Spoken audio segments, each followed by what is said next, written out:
Off of Earl, I could never hold this position if it wasn't that he takes everything out of the manual, and then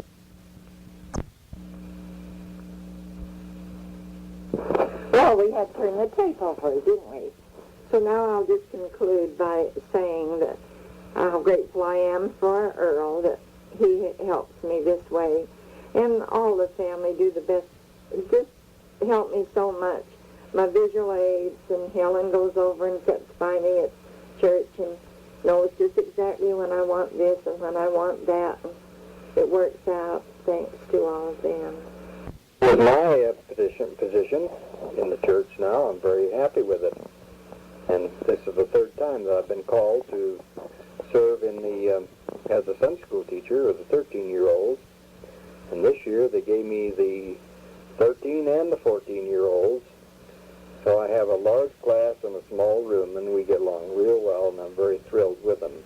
I think I feel not only comfortable with this group, they, I think, like me too.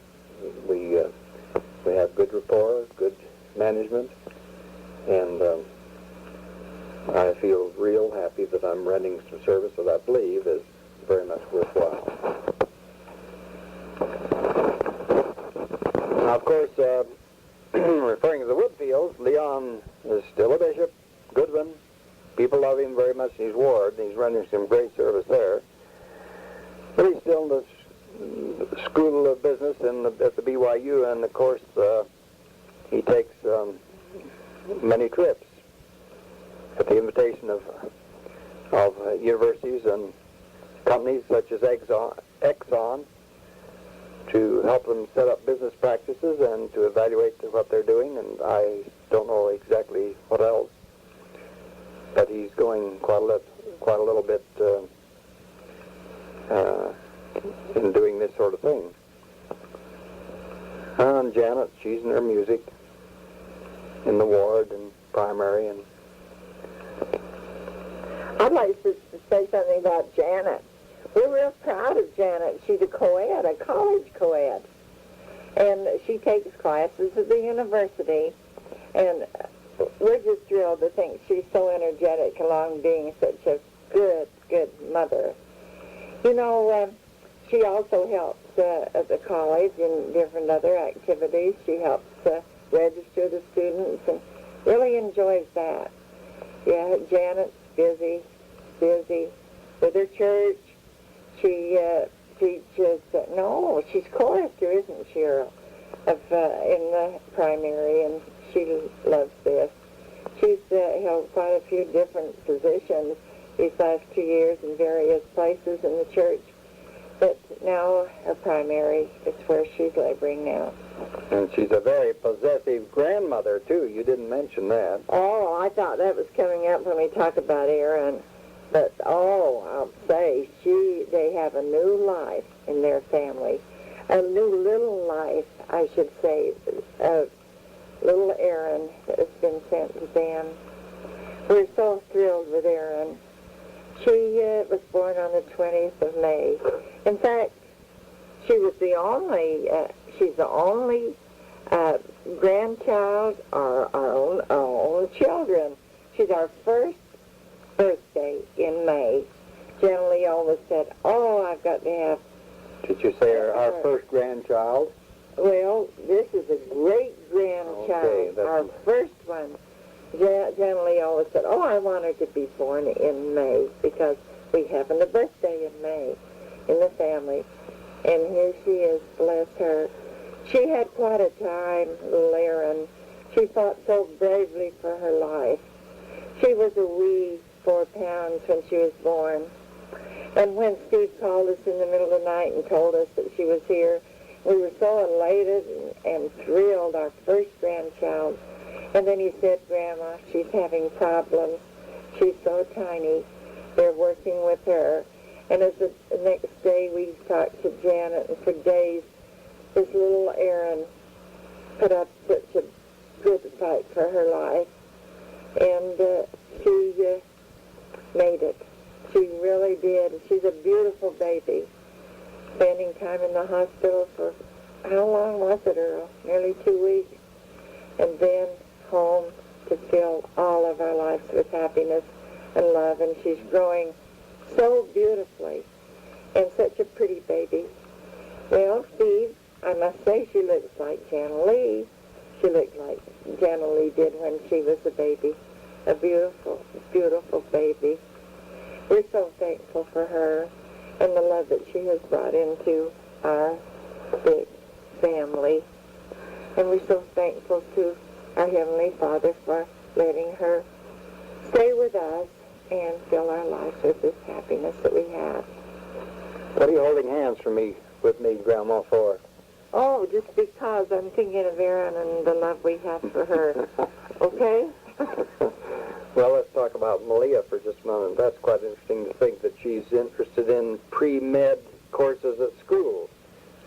And I don't know how tough they're going to be, but they'll be a real challenge. There's no question about that. And I think Malia's doing real well there. So isn't she planning on going to China or someplace? Yes. In the spring, April, I think, she's planning on going to China. And this is a opportunity that has come through her schooling at the Y. Earl, you probably could tell them a little bit about what she's going to do. I don't know, except the fact that I think she's going to do some coursework in teaching there in China, teaching English, I think. But anyway, that'll be a real fine experience if it finally materializes. Well, Heidi and Bill finally made it. Bill Wolen and Heidi Wolen. Well, that's really something. Heidi's busy with her school. I think it's in Orem, and teaches, she's in the presidency of the Relief Society. And Bill, priesthood work. Jan Lee, after her semester abroad, I don't remember the year, 1978 probably, she finally came back and tied up a marriage situation with Steve Hallmark, which we appreciate very much. Steve and Bill are very special, and we want to be sure that that's understood the way we feel about that, and I'm sure all the members of the family. Bill and Steve made our count jump to 33 grandchildren. And so we're real thankful for them, the love that they give to us, too. When they fight over this baby, I should say that Steve loves his baby. And you know, you get the biggest kick out of watching those,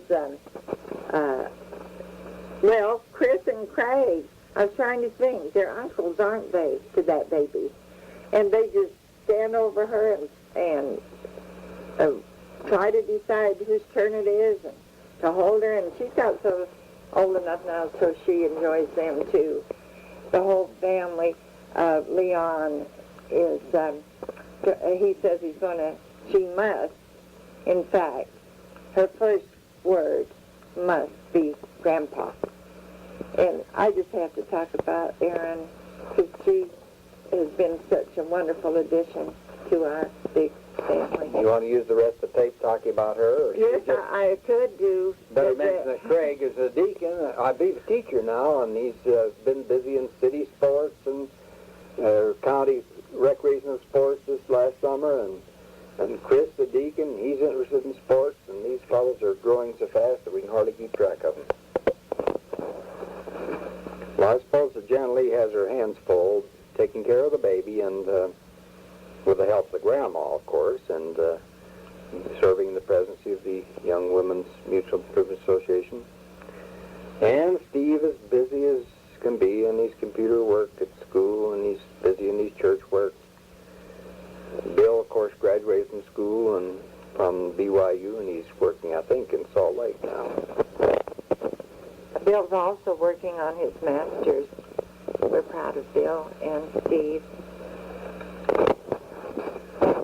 At the Weber High School, night before last, this is December the 10th, Dave's daughters, Kimberly and Shannon, were on the drill team that performed at the halftime. We really enjoyed that. Dave and Leah them out. Of course, Dave is busy as ever, going night and day, really. He was released as the elders president and now has been for some time high councilman in his stake. He travels throughout the stake and speaks a great deal. And his business he's trying to sell now his airplane. But he has traveled state to state, and he's been busy working with the carb drink and buying and selling service stations and doing all these things he's been used to doing and getting tired of, I think. And Leah did a good job in the PTA last year, and she's currently president of the Relief Society and very, very busy and doing a good job, and we hear lots of good reports. Leah was president of the PTA last year. Oh, yes, that's from the Birch Creek and the other adjoining school where the girls and Brett attended. And, of course, Leah is expecting a new baby, as well as Connie Belknap in March, and we're certainly wishing him well in that respect. When we talk about babies, that's when I chirp in because I get so excited, just so excited over babies. And here a while ago, I wondered if I listened to me stutter over babies, but I'll tell you, I wondered if we were going to have more babies, and I kept saying, well, our second family's still producing. They better come through.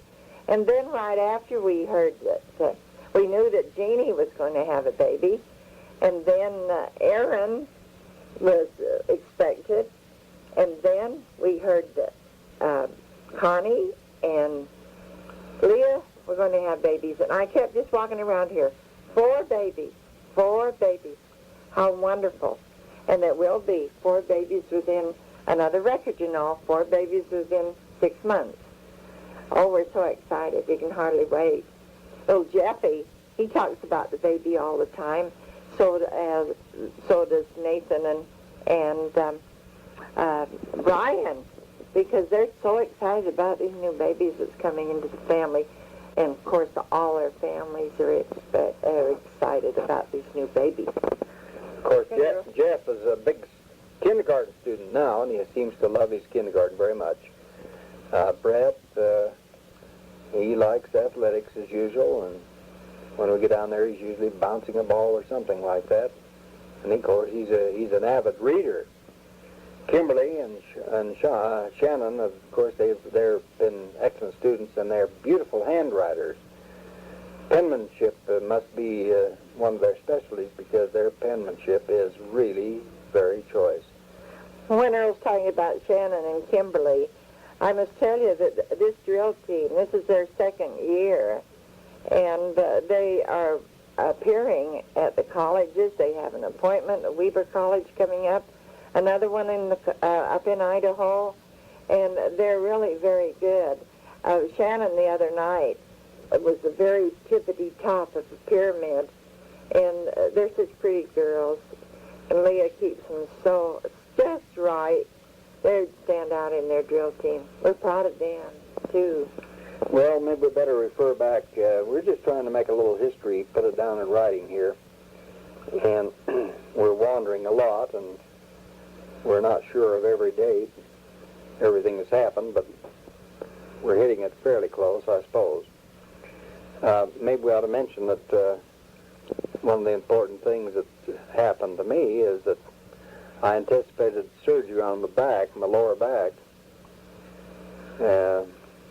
When I had surgery 3 years ago, or 3 years prior to 1979, on my neck, they at that time found out that I had problems probably that I would expect on the lower back where scar tissue was filling in my spinal canal, and from the first surgery I had in 1955. And so I went down, this is in the fall of 1979, I think it was October the 5th, I went down and had surgery performed by Dr. Laverne Erickson who performed the previous surgery, and this took place in the LDS hospital in Salt Lake. And he describes what he did, and these are his words. He said that he performed a lumbar laminectomy. He took the roof off the spinal canal and removed pressure from the bone, off the bone, making more room for the nerve. Well, 1979 was concluded with a fine Christmas that we had here at home and at the homes of other members of the family. Well, 1980, early in 1980, we began moving in early spring, removing trees from around the rear of the house, the north side. We removed 11 evergreen trees and existing flower gardens and shrubs and rocks. We did a lot of moving, and when we were moving one tree that seemed not to want to move, Mother said, well, that tree doesn't want to go, and we shouldn't take it out because it's resistant to being taken. It's one under which our kids have played, and we've enjoyed it, and we shouldn't move it. And it was very resistant to being moved, but we did. And so in May, we made arrangement with Sidney Wyatt, to add onto our home. And in June, he removed with his boys that worked with him all during the project of our renovation and addition to our home. He removed the brick from the west side and the north side of our home, existing home, because we couldn't find brick of the same kind to add and put on the new addition, so we decided to use the existing brick on the home, remove it, and then add it to the new addition.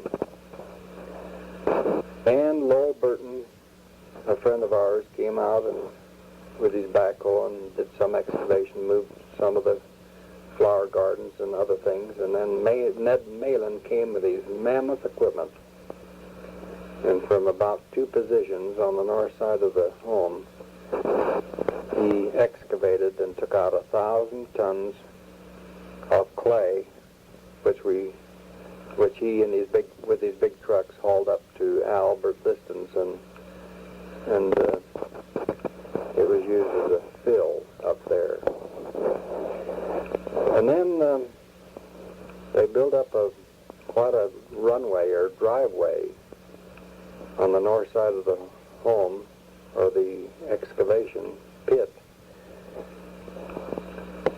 and packed it down so that it was made a suitable roadway for the heavy cement trucks that came in.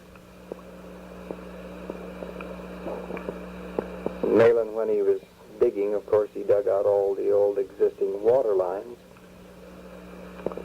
We knew that we had to replace water lines that were broken in the basement floor. So we decided to run the new sewer lines in the basement and the water lines around the house under the new addition.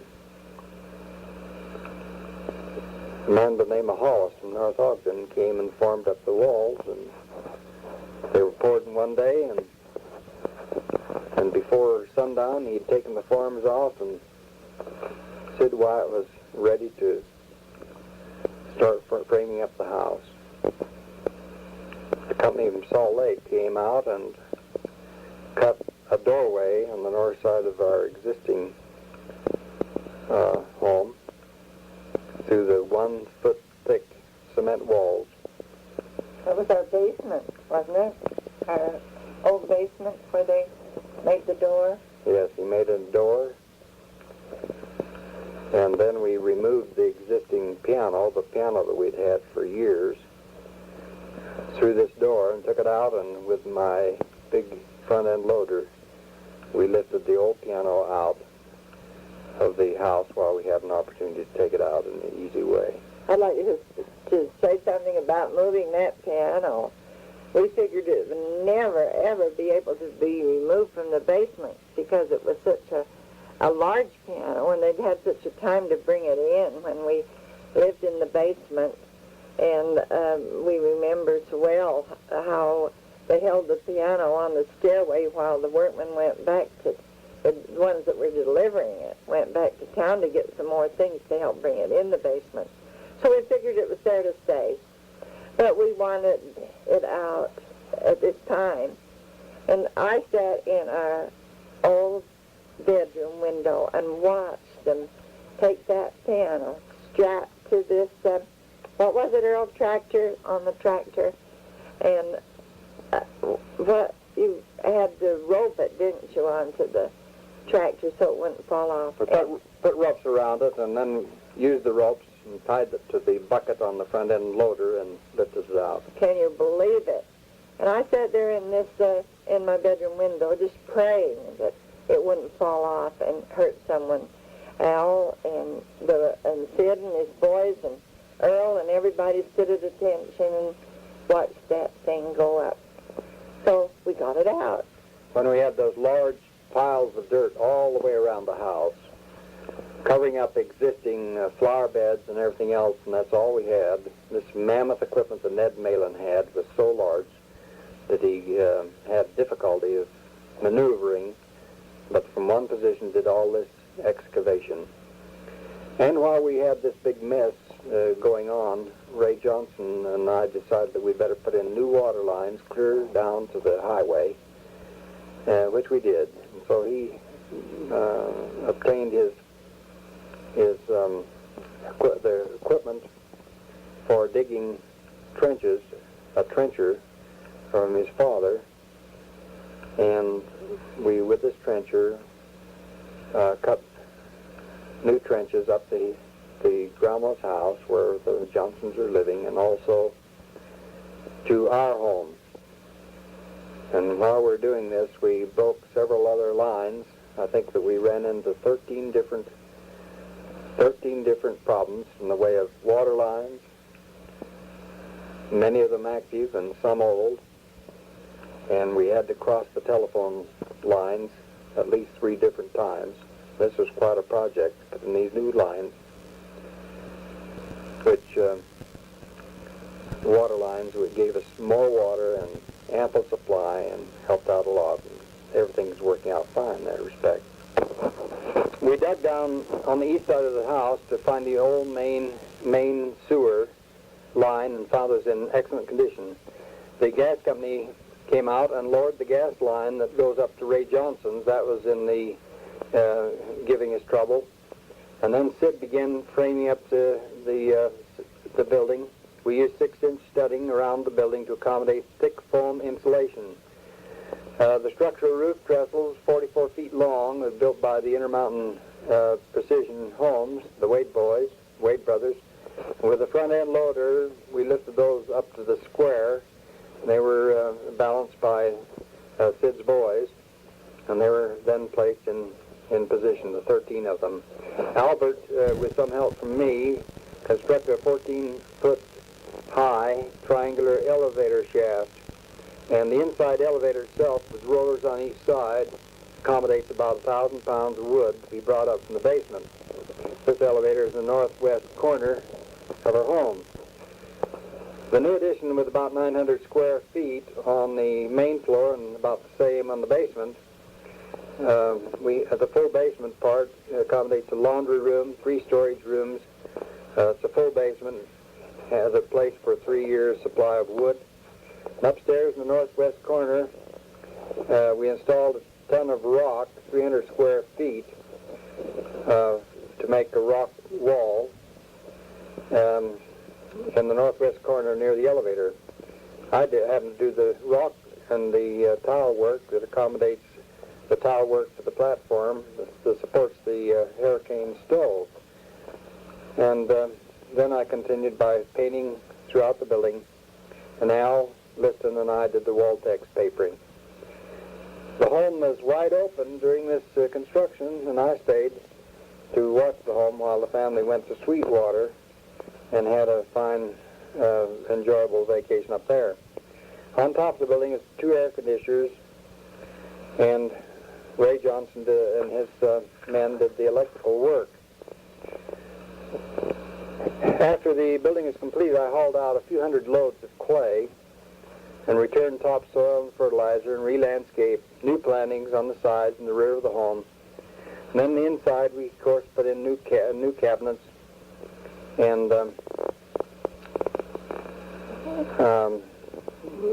towards the end, the several tons of, in fact, 9 pallets of brick that was removed from the whole building and stored up by the barn, I brought back down the front on the front end loader of the tractor, and then Vern Larson and his son Dale laid up this brick on the west and east sides of the new addition. The north side was fabricated in special siding, and it has no brick. Well, our new addition is finished at last, and we certainly love it. I remember the fun part of last Thanksgiving morning at 2 o'clock in the morning when 6 of our family were papering the kitchen, trying to finish it so that we could have our traditional Thanksgiving dinner.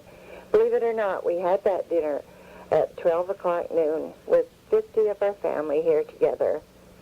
Yes, our home is beautiful. As James Whitcomb Riley says, it takes a heap of living in a house to make it home, and that is just exactly what has made our home so lovely. It's been a meeting place for so many things.